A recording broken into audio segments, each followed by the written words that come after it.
you.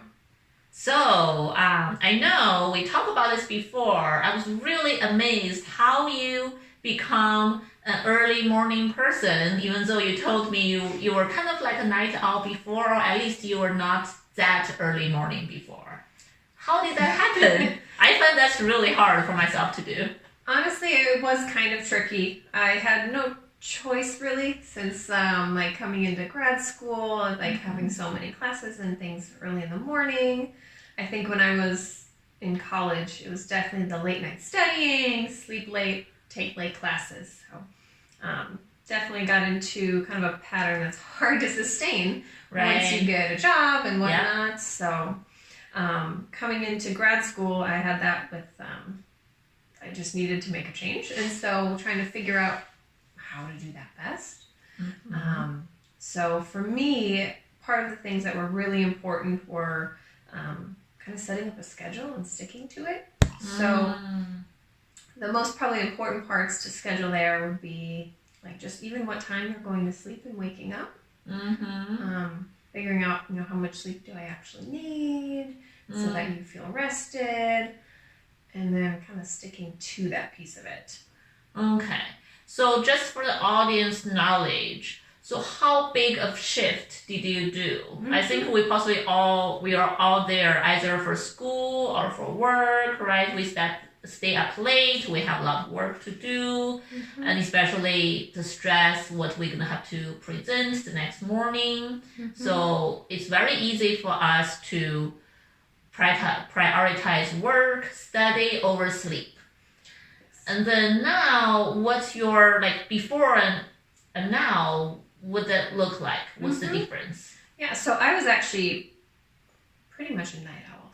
The definition of that. I think the earliest bedtime I'd ever had would be midnight.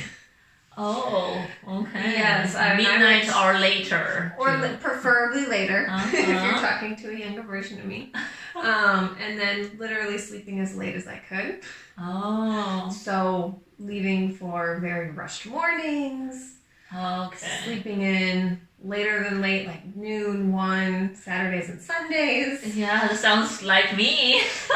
Or many of us. I was going to say, it sounds like a lot of people. I wasn't alone. Right. Everyone I knew was kind of on that same kind of schedule. Yeah. And no one was really happy about it. Right. It feels like when you get up around noon, the whole day is gone. Mm-hmm. Even though we still enjoy the sleep, but there's always this guilt and also struggle on Monday morning. That struggle is real. Yes. You're so used to, of course, staying up, sleeping later on the weekends, and then Monday rolls around and it's panic mode in the morning of, oh my gosh, how late can I sleep and still, be out the door on time? So definitely a struggle. So that's actually one of the first things that I started doing, like in my gradual shift, is I actually just started waking up a little bit earlier. Oh. Seems maybe counterintuitive since you want more sleep. Right. So you keep your go to bed time the same at the beginning, but it just cut it on the other end. Right. Oh. So there's 2 reasons for this. So if I'm waking up a little bit earlier, at the end of the day, I get fatigued a little bit earlier. Right. So my bedtime, because I was waking up a little bit earlier, the bedtime would be a little bit earlier too. And when I first started doing this in the morning, I basically was waking up maybe 15 minutes earlier at a time. Okay. So not too much. Right. Just enough where you're like, okay, I have 15 extra minutes in the morning. And so I've actually built some structure into the morning. I have kind of like timelines where like I have to be in the shower at this point, eat breakfast here. But I build in some kind of like wiggle room. And that's just time I can sit down. I could read the news. I could, turn on TV. I could do whatever I want for a few minutes in the morning. And not only does it make mornings feel less stressful, it makes waking up in the mornings feel less terrible. Oh, okay. Because that pressure, right? Right. Like we're all in a rush in the morning. For me, for myself, I always want a relaxing moment like that. I was imagining I'm gonna, read the news, drink my coffee. But it's hard. It's always hard for me to have the time to do that. Right? The idea versus reality. Right. So that was my first goal of making mornings less dreaded. So that I didn't want to hit the snooze one more time. I didn't want to put it off. That I could wake up knowing like I don't have to hit the ground running right away. Mm-hmm. And by the way, it's really poor sleep if we keep on hitting the snooze button. Exactly. And I would definitely hit the snooze button over and over. That's me. But learning about that, of how it's, like you said, it's poor sleep. Mm-hmm. You're not actually, it feels nice in the moment, but you're not getting anything from it, but more fatigue, right? Mm-hmm. Yeah, more struggles, more fatigue, and guilt. Yep. Yeah, when you pass the time, you ideally want to get up. It's real. Struggle is so real. It is. Mornings are just tough. So that seemed to be kind of the first thing I needed to build into that. I really like it. I didn't want to dread it. Yeah, so in order to not dread it, 15 minutes a time and build a structure for yourself to make it more fun. Look forward to it. And that way, I know sometimes when mornings are rushed, you're hoping to get out the door with 2 shoes on your feet kind of mornings. I've been there.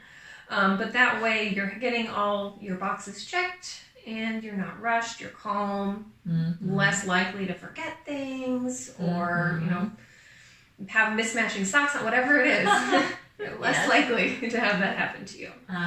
So that piece was really crucial. Once I kind of got that started, it makes that shift, you know, gradual. Gradual is probably best. You don't want to do it very abruptly. But I started actually applying the same concept towards the nighttime too. Oh. So same thing of we all have a target bedtime, right? Right. Whether that actually happens or not. Oh. Okay. So I have a target, like not go to bed, but start calming down time. Where I actually get completely ready for bed, but I can still have me time or talk with my husband, read a book. Okay. Something relaxing. Something relaxing, enjoyable. meditation, something calming before bed to make the, oh my goodness, I need to get 8 hours, I should be asleep 2 minutes ago. Stress. Right. Almost guilt again of, oh man, I didn't do this right. So yeah, so not pursue how long the hours, really just focus on yourself, what you need, how you feel calm down, relaxed before bedtime. And the same kind of concept I use in the morning of building in that kind of extra wiggle time. I start getting ready probably a little bit before I need to, or at least the idea of it.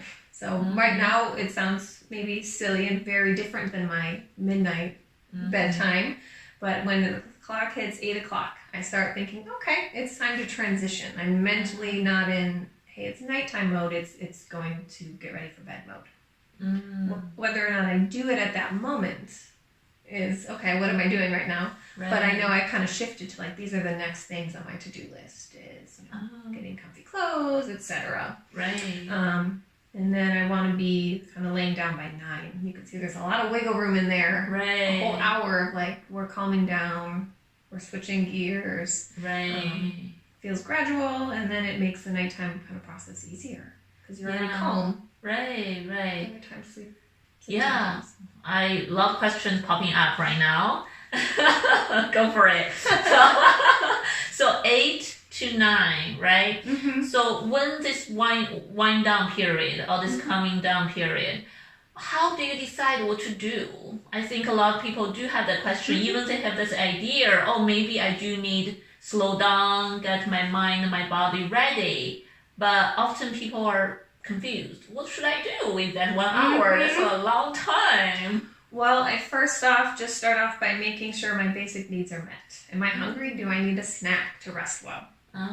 So if I do, then of course that's next on my list. Am I physically comfortable? Like, do I have too many lights on? Is it too bright? Am I still wearing my work clothes? Time to get physically more comfortable. And if I'm still working on something, like if I'm writing, I'll switch over to something that doesn't take as much focus or concentration. Whether that's just perusing the internet or watching a show that, you know, is not too heavy or deep. Something else just lighter. So cognitively, kind of giving yourself a break and a rest as well. Oh, I like that. To think about really focus on ourselves, what we need, basically our physical needs, our cognitive needs, and really just to look at ourselves, right? Whatever make ourselves relaxed and comfortable. Could be also, I typically build in a little bit of time where I can get ready for the next day. So like I bring my lunch to work. So I would make sure that's prepared, relieving morning stress. Okay. So it's slow, it's methodical, I have no time pressure, and I make sure I'm totally prepared in that way as well. And set out, if I need reminders for the next day to take care of my tomorrow self, set those out, get everything I need kind of set up and ready to go. That's an interesting point, actually, because myself, I struggle with that a little bit. Is, I know some people find it's easier to prepare for the next day, like they will prepare what clothes to wear, all the food, everything. So for me, sometimes I'm battling between that. I feel like that's going to help with my morning stress for sure, less rushed, but it adds on my night stress. If I consider those planning as a stress, I may want to postpone it. I procrastinate. I end up not doing it and then go to bed, and then in the morning, of course, I start thinking about what to wear and where's my food, and often forget about certain things, right? I hear that. So it might be about finding what's a good balance for you. So I've tried where I do set up my whole outfit and things like that, but I find that to be a little bit much. And when in the morning I might not feel like wearing that. Right. So that's kind of a day of decision for me. But things like remembering what to bring in the morning or bringing lunch, kind of those more technical, not very not emotional, just time consuming and tedious things. Right. I like to kind of wrap some of those up. I see. So I'm not trying to add all the stress onto the evening, just reducing the morning and feeling, really prepared. And a lot of those kind of activities, whether it be setting up clothes, getting snacks together, they're not exactly thrilling. So they kind of actually help you feel accomplished while helping you wind down at the same time. Right.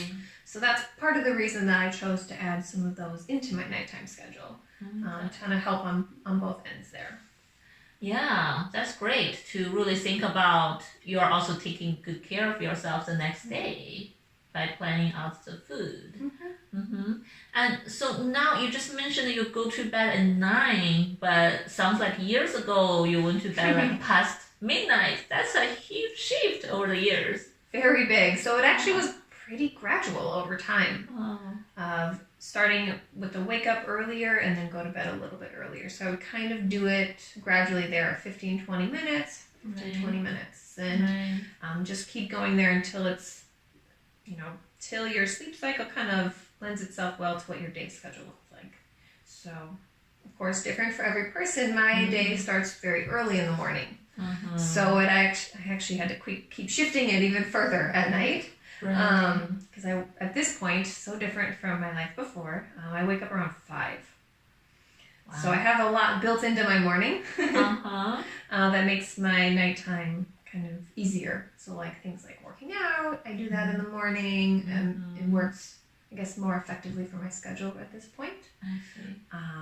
So yeah, I've shifted quite a lot to accommodate what works best for me. But of course, it took a little bit to figure that out. Yeah. So gradual steps to kind of get there, and then tailor it as needed as life changed. Okay. Yeah, and sounds like your current schedule really align well with your work schedule, whatever life needs you. And how long did it take you to gradually, shift to the current schedule?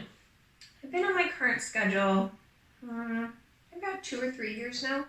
Okay. But it probably took a couple years to kind of shift all the way. I feel like, probably like most people, I was pretty resistant. I was like self-identified as a night owl. And that just seemed to be, that's how I function. How could I ever wake up in the morning? That's not me. Yeah, because we know night owl, early bird, it's like 50% decided by genes, and shifting that can be so hard. Night owls naturally feel so energetic, creative at night. Yeah, but sounds like through some training, some self-regulation, you are able to slowly do something about it. I think it does help having like something activating, like workout in the morning. That seems to help me kind of jumpstart. I'm not dragging my feet out of bed, kind of dreading going to work.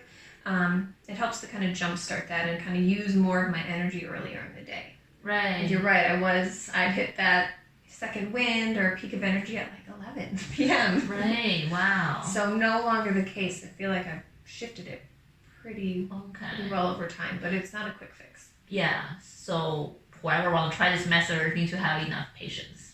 Yeah, you have to be patient and accepting of yourself. Right. Because the goal of this is ultimately to take care of yourself. Yeah. Get sleep and reduce some stress that you're experiencing. So if you go at it and you expect a lot of yourself right away, you're actually going to increase the stress. Yeah. So we don't want to do that. It's just kind of exploring through different techniques of what's best for you and how do you take care of yourself. One of those by getting enough sleep. I like that. Eventually you're still prioritizing your sleep and you are shifting your schedule around it to protect sleep, to make sure you can still sleep well and have enough energy, be able to do your work at the time you need to do your work. Exactly. And it's a little self-compassion in there. Goes a long way. Yeah, that's important too. So you start your day first thing doing the exercise. Yep. Coffee. I do drink coffee in the morning. That also probably helps me work out. Not a good fit for everyone, but it's helpful for me and it's something I enjoy. Right. So that's one thing that helps me get out of bed. I literally get up and I have 10 minutes to drink coffee. 15 if I'm really feeling it, because I have it built in. Right. So I get up knowing I don't have to, like I said earlier, kind of hit the ground running and be on the move right away. Right. I can be up, but not be totally up yet. It's okay. Yeah, take it slow. Does it matter what kind of exercise you do in the morning? I don't think so. I think it could be anything you want. I do a lot of different things. Some days it's calming yoga and just kind of being gentle to oneself, and other days it's more cardio or weights. So it could be whatever you need or whatever you enjoy doing. I don't do things I don't enjoy. Like I'm not a runner. I don't do running in the morning. Sure. Mostly ever. But yeah, I don't think it would matter as long as it's something that you feel okay about doing and that you feel good when you're done. Right. I like all this piece you are talking about, taking care of yourself. Feels like in this whole shifting process over the years, you really not only prioritize sleep, you also prioritize self-care, self-compassion. Yeah. I think that's probably been the biggest part, is because I was noticing when it was the other way and I wasn't getting enough sleep and I felt stressed about it and other things, that it wasn't really sustainable. And already being in the midst of stressful situations like graduate school or things like that, is that I did need to make that shift. Right. And that seemed to make the most sense and seemed to have the most kind of long-term gains and benefit from it. Right. But generally just practicing kind of that self-care piece and compassion, I think has gone a long way. Yeah, that's great.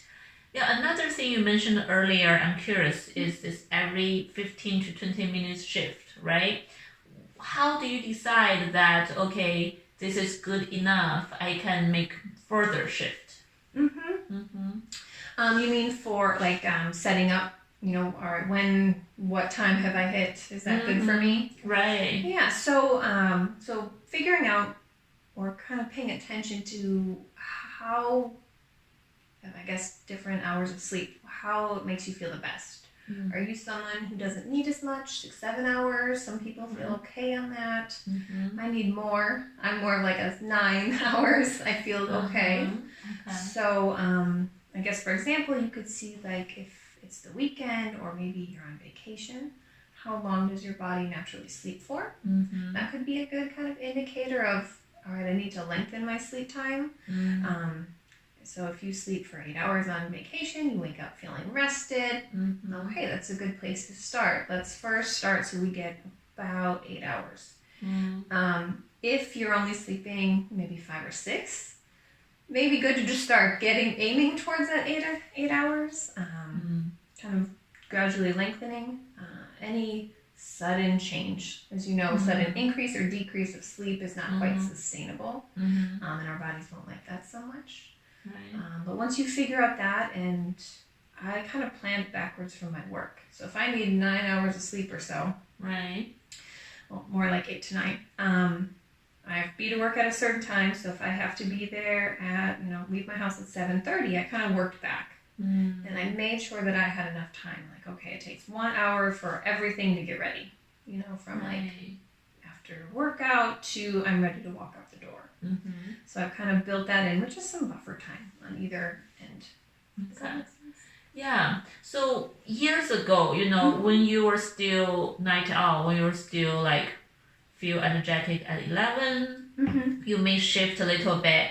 Do you like just give it some time and feels like, oh, I can fall asleep fine, get up fine, and then I think now I can move half an hour, or I can go from 11 to 10:45.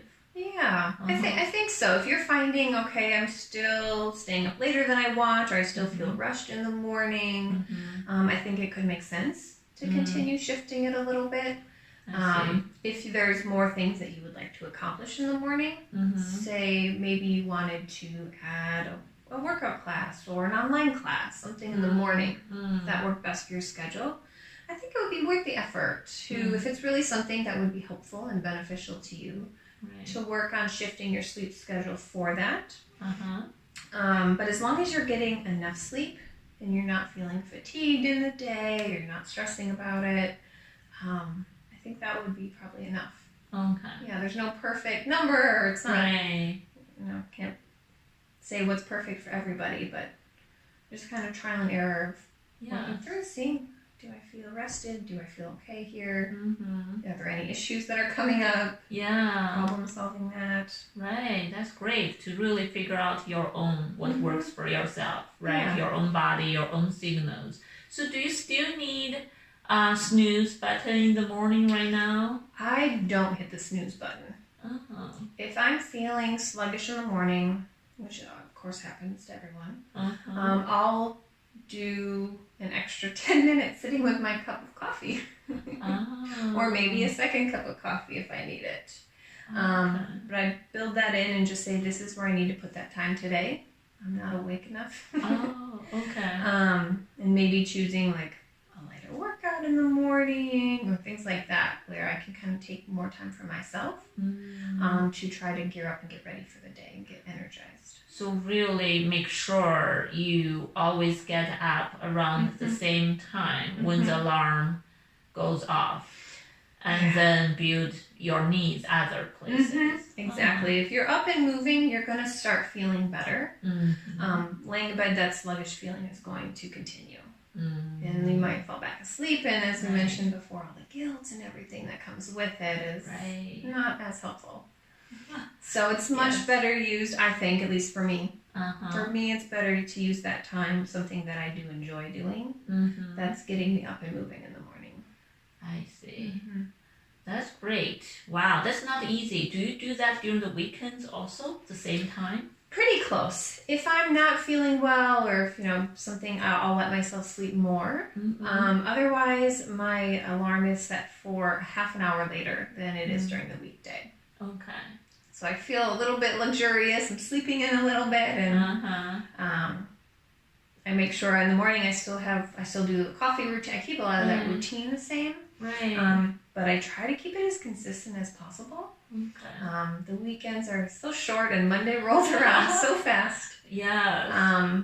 That it makes Mondays better because I can sleep at my regular time. That half hour of sleep in the morning doesn't impact Sunday night. Right. So I still go to sleep about the same time and still can wake up okay on Monday morning. Yeah, it's so important, the consistency. Right? Exactly. Yeah. Another quick question is, if you are married, you sleep with a bad partner, right? A lot of people do have that struggle if their schedule and their bad partner schedule is different somehow.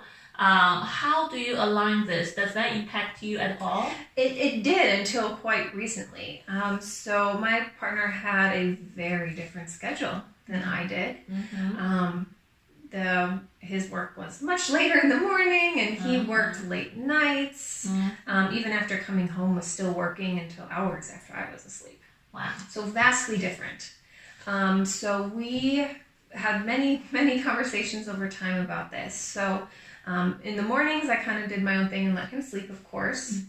At nighttime, we still did part of that nighttime routine together. Oh. So we tried to sync up and spend some of that quality kind of calming down time together. He just made sure not to get ready for bed. But if I'm saying, hey, I want to watch this show, it looks funny and light, he would try to find about half hour or so in there to kind of sit with me, sit down, actually sit in the bed. And then after I was more tired, he would get up and continue on with his work night. So it recently shifted though, where this was an interesting process to watch and to try to help with.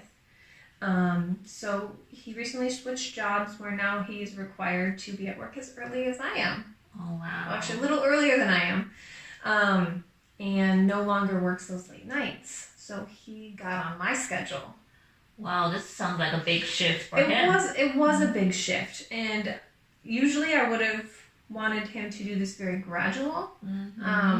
It worked out funny enough that we actually traveled internationally to the other side of the world. So when we came back, we were both very dysregulated in terms of what time we should sleep or be awake. Right. And so basically what we did after we got back, we slept for like a day.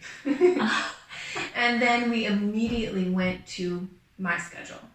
We slept so that we were rested and immediately went to that schedule. And the first couple nights we used melatonin to sleep. Oh. And so otherwise I wouldn't have wanted him to do it that intensely, that fast. Right. Several hours shift for him. It was a multi-hour shift. Wow. So we were visiting a place where it was opposite. Yeah. So we were both disoriented. So it made sense. Just hey, let's just go for it. Yeah, perfect timing. It was good timing. Right. But still have to against the biological. Still clock, working. right? Both of us working against our biology there. Right. So it was kind of not only difficult to get back to it, but for him to take on a brand new schedule he hadn't done before. And we're still fine-tuning for him of what activities to do when, because he's more of like an after-work workout person. So figuring out what hour is best for me to do this, when does it help, when does it hurt. So we're still actually in the process of that. Yeah, so I really like, even when your schedule are not aligned, you guys find time to spend quality, relaxing time together. So you got your wind down time, he got to spend time with you. And then he could do his work, you could sleep. Exactly. Right? And it sounds like there's a lot of respect to each other's need and space, both in the morning and at night there. And that was very important. When you're on such different schedules, I know this doesn't speak to sleep as much.